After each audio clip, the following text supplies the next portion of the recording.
ಉಡುಪಿ ಜಿಲ್ಲೆ ಬೈಂದೂರು ತಾಲೂಕಿನ ಹೇನ್ಬೇರು ಎಂಬ ಸ್ಥಳದ ದೃಶ್ಯಗಳಿವು. ಮಂಗಳವಾರ ತಡರಾತ್ರಿ ಈ ಘಟನೆ ನಡೆದಿದೆ. ಬುಧವಾರ ಬೆಳಕಿಗೆ ಬಂದಿದೆ. ಕಾರಿನಲ್ಲಿ ಶವ ಸಂಪೂರ್ಣ ಸುಟ್ಟು ಕರಕಲಾಗಿದ್ದರಿಂದ ಅದು ಪುರುಷನದ್ದೋ ಅಥವಾ ಮಹಿಳೆಯ ಮೃತದೇಹವೋ ಎಂಬುದನ್ನು ಗುರುತಿಸಲು ಸಾಧ್ಯವಾಗಿರಲಿಲ್ಲ. ಕಾರಿನ ಚಾಸಿ ನಂಬರ್ ತೆಗೆದು ನೋಡಿದಾಗ ಇದು ಕಾರ್ಕಳದ ಮಾಳ ನಿವಾಸಿ ಸದಾನಂದ ಶೇರಿಗಾರ್ ಎಂಬವರ ಕಾರು ಎಂಬುದು ಗೊತ್ತಾಗಿದೆ. ಸದಾನಂದರನ್ನು ಯಾರೋ ಕೊಲೆ ಮಾಡಿದ್ದಾರೆ ಅಥವಾ ಅವರೇ ಆತ್ಮಹತ್ಯೆ ಮಾಡಿಕೊಂಡಿದ್ದಾರೆ ಎನ್ನಲಾಗುತ್ತದೆ. ಅಷ್ಟರಲ್ಲಿ ಉಡುಪಿ ಎಸ್ಪಿ ವಿಷ್ಣುವರ್ಧನ್ ಪೊಲೀಸರ 2 ತಂಡಗಳ ರಚನೆ ಮಾಡುತ್ತಾರೆ. ಬೈಂದೂರು ಕಾರ್ಕಳ ಪೊಲೀಸರು ಅಲರ್ಟ್ ಆಗುತ್ತಾರೆ. ತನಿಖೆ ಮಾಡಿದಾಗ ಸಾಸ್ತಾನ ಟೋಲ್ನಲ್ಲಿ ಸುಟ್ಟ ಕಾರು ಮಂಗಳವಾರ ರಾತ್ರಿ ಪಾಸ್ ಆಗಿದೆ. ಕಾರಿನಿಂದ ಮಹಿಳೆಯೊಬ್ಬಳು ಇಳಿದು ಟೋಲ್ ಹಣ ಕಟ್ಟಿದ್ದಾಳೆ. ಮಹಿಳೆಯನ್ನು ಕೊಲೆ ಮಾಡಲಾಗಿದೆ ಎಂದು ಸ್ಟೋರಿ ಟರ್ನ್ ಪಡೆದುಕೊಳ್ಳುತ್ತದೆ. ಪೊಲೀಸರ ತನಿಖೆಯಲ್ಲಿ ಸದಾನಂದ ಮತ್ತು ಶಿಲ್ಪಾ ಸತ್ತಿಲ್ಲ, ಬದುಕಿದ್ದಾರೆ ಎಂದು ಗೊತ್ತಾಗುತ್ತದೆ. ಇಬ್ಬರನ್ನು ವಶಕ್ಕೆ ಪಡೆದು ವಿಚಾರಣೆ ನಡೆಸಿದ ಪೊಲೀಸರಿಗೆ ಶಾಕ್ ಆದಿತ್ತು.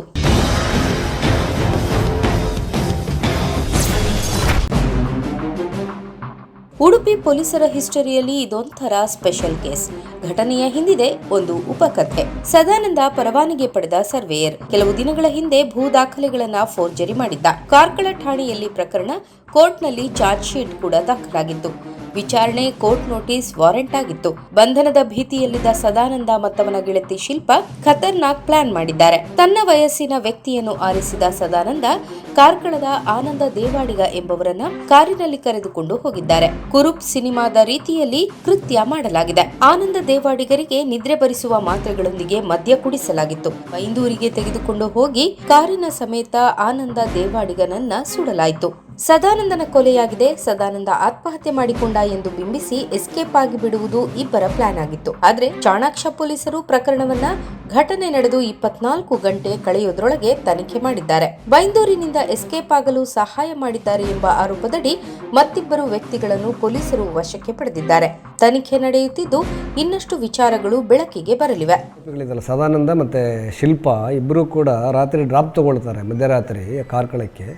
ತದನಂತರ ನಾವು ತಪ್ಪಿಸ್ಕೊಂಡು ಹೋಗೋಣ ಅಂಥೇಳಿ ಬೆಂಗಳೂರು ಬಸ್ ಹತ್ತಾರೆ.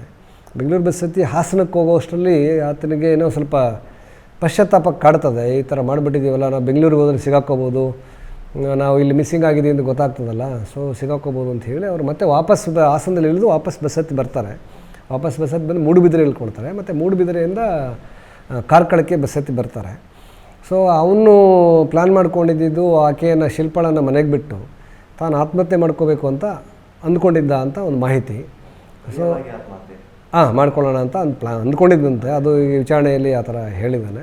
ಸೊ ಅಷ್ಟರಲ್ಲಿ ಅವರು ಬಸ್ ಇಳಿಯೋಷ್ಟರಲ್ಲಿ ಪುಲ್ಕೇರಿ ಜಂಕ್ಷನ್ ಏನಿದೆ ಕಾರ್ಕಳ ಬೈಪಾಸಲ್ಲಿ, ಅಷ್ಟರಲ್ಲಿ ನಮ್ಮ ಪೊಲೀಸರು ಅವರಿಬ್ಬರನ್ನೂ ಕೂಡ ವಶಕ್ಕೆ ಪಡ್ಕೊಂಡಿದ್ದಾರೆ.